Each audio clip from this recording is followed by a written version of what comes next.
awful what they're doing. What are they doing with They're the taking kids? if they don't have places to go, like if they don't have a camper or like something to go in. Right. They can't. Child endangerment. CPS is coming to take They're them. Child taking. endangerment. Yes, that's what they're doing. Even if they're living with neighbors and their parents, they're coming to take them. I know if they're in that shelter and they don't have a safe place to go when they leave that shelter, they will take them. And we have DSS lady on our team, and she confirmed it. We went to the place today, the shelter. They confirmed it. Oh my God. Yeah, no, it's real. They're taking the kids from the parents. Yes, if they don't have a safe place to take them, and they're closing the shelters by Friday. Oh Well, no. I think there's a couple of places that are not. The ones that, the ones we talked to. There's a Oh, couple no. places that are not because, but one of the reasons why, there's a church. Temporarily. Hold on, wait a minute. Well, the My one phone where is we, inside. the I'll go ones get that we it. know. Yeah, We need another meeting because the one we had this right. morning and the place we went to today, that's what they're doing. No one's going to. This one place, Come and I up there think and it's in mess with us. Burnsville, if I'm not mistaken. You know what I'm saying? Oh, I see what you mean. Yeah. Yeah. Well, you got a porta potty. oh, the school. Yeah, The Red Cross is running that. That they are doing No. that. Yes, they are. are. Really? Yes, Wait, we was went some- there. I don't know if that's the right one. We were there. Now, is that the place that's got all of those cots, 3 meals a day, laundry service, Yes. hot They showers? have to be out by Is that the one Have to be Nils? out by noon Friday. Friday. Noon Friday. This video was uploaded by some concerned parents in North Carolina who are discussing the possibility of Child Protection Services taking kids away from some parents if these families don't have a safe place to stay. And when I saw this, I only had one question. Just what the hell is going on in North Carolina? I mean, CPS has always been controversial, but this is beyond evil. I mean, imagine losing your home and then your kids when the holiday season is just around the corner. At first, I just didn't want to believe that something like this was happening in our own country. So as always, I immediately started digging into this story, and unfortunately, it doesn't seem made up. I don't doubt these people because they aren't the only ones talking about it. About a week ago, Mayor Robert Burns from Monroe, North Carolina posted this on his X account. I just got word that DSS and Department of Welfare are threatening families who are living in tents and trailers with school-aged children in Spruce Pine because the kids are going back to school this week. How dare they? Are they providing housing? Now at the time, folks just called it election propaganda and dismissed it without any questions, but you just can't bury a story like this. And people are now posting more and more stories about how they might lose their kids through no fault of their own. Or they'll lose their kids. It's that simple. That's why I'm not going to stop fighting for this. And I'm sorry this is a long video, but this is a real problem that we're going to run into over the next few months. Is people losing their kids because they haven't been given shelter because no one's helped them. And that is no reason you should lose your kids. So anyhow, we have to keep supporting Western North Carolina to keep this stuff from happening.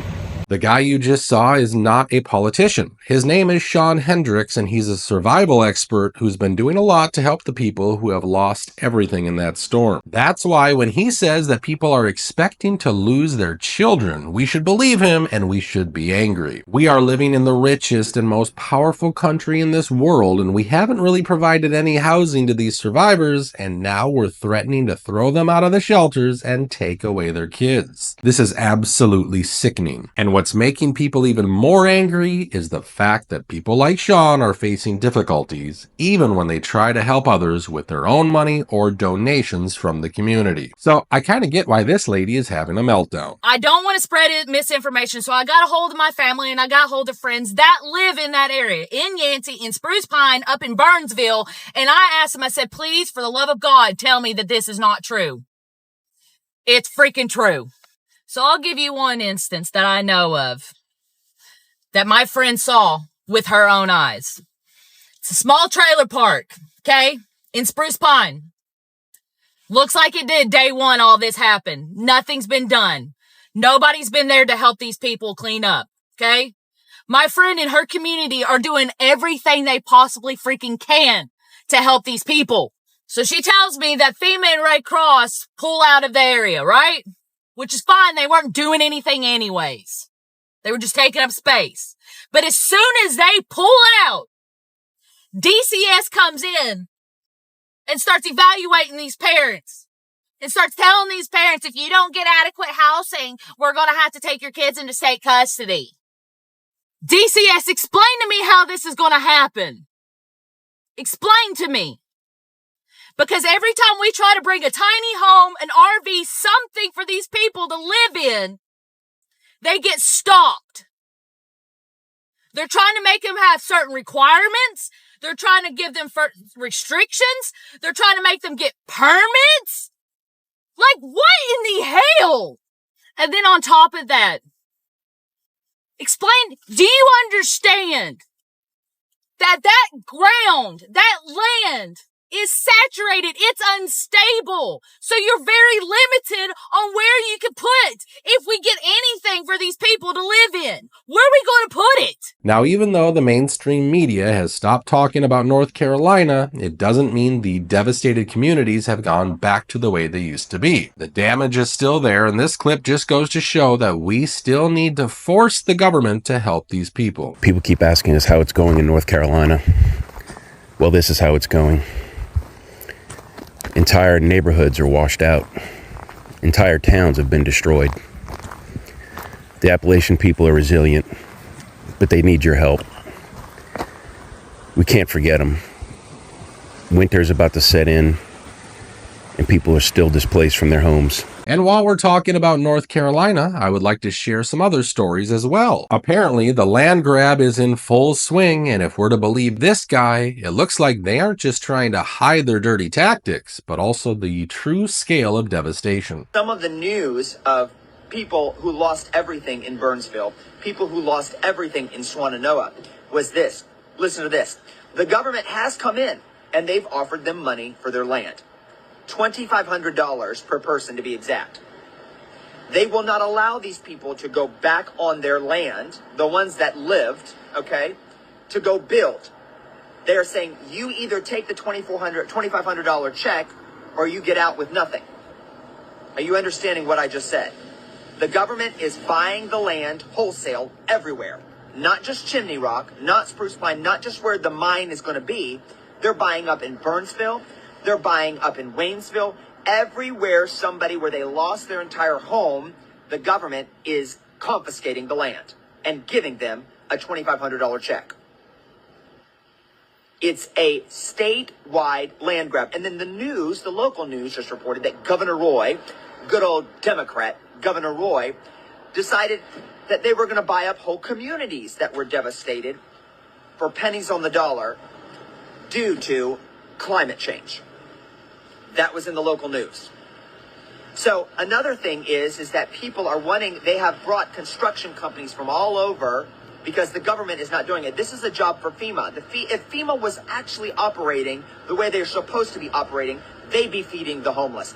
They would be rebuilding homes, but they're not doing any of that. Here's the thing, the cycles of media that keep people spinning, the news, you know, Operation Mockingbird is going to allow the American public to, number one, not see the truth of what happened. Not the body count alone. They're saying it's 220. There has already been reports of 11,000 body bags that have been ordered for all of the different areas that were affected. So that's 11,000 dead people, allegedly. Okay? I was hearing reports from different areas of 4,000 here, 2,000 here, 5,500 here. The numbers are astronomical that are gone. They're missing. Now, the numbers he's mentioning here are so high that it's very hard to believe they're accurate. However, more and more videos are surfacing of people claiming that the number of missing and dead people is way higher than what's being reported by legacy media companies. Anywhere from 20 to 600 bodies in just one area. So look how many areas it's hit. So the truth needs to be, you know, known by everybody, everywhere. You know, our government at the time has not, you know, done some of the things that they should have done. A lot of the supplies that we would send in certain areas, FEMA and the National Guard would actually stop the supplies and turn them away. And then we would have to bring them here, and then we would send them back out to be able to get them through.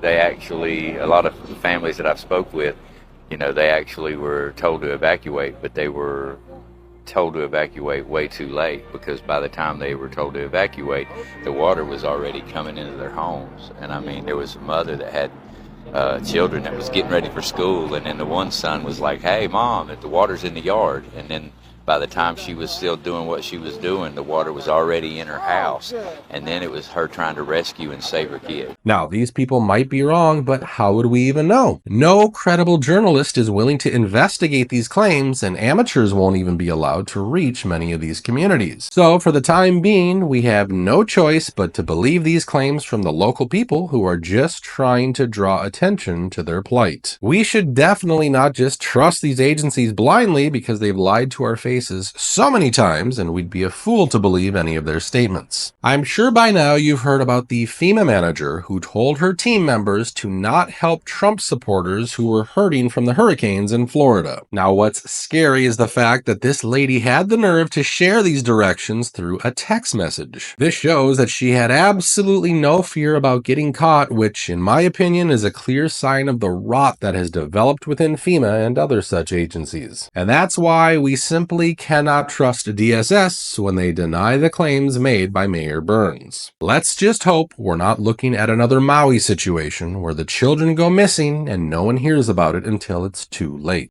Where are the kids? What happened to all the kids? September, there was 49 kids that weren't registered to go back to school. By October, a month later, I don't know how it happened, but the news reports started coming out that there was 500 kids that haven't reported back to school. Now, on our end here, everyone says, oh, if you're reading the reports, it's saying more than 100 dead. For some reason, they don't want to get that 100 count up higher than what it really is. In Lahaina, here on the west side, we can guarantee you that's going to be 500 to 700 dead. Now, 500 kids haven't showed up. Where are they? They haven't contacted their parents. They haven't done, nobody knows where these kids are, and nobody knows where their parents are. That's going to do it for today's video. Please subscribe to the channel, and I look forward to seeing you on the next video.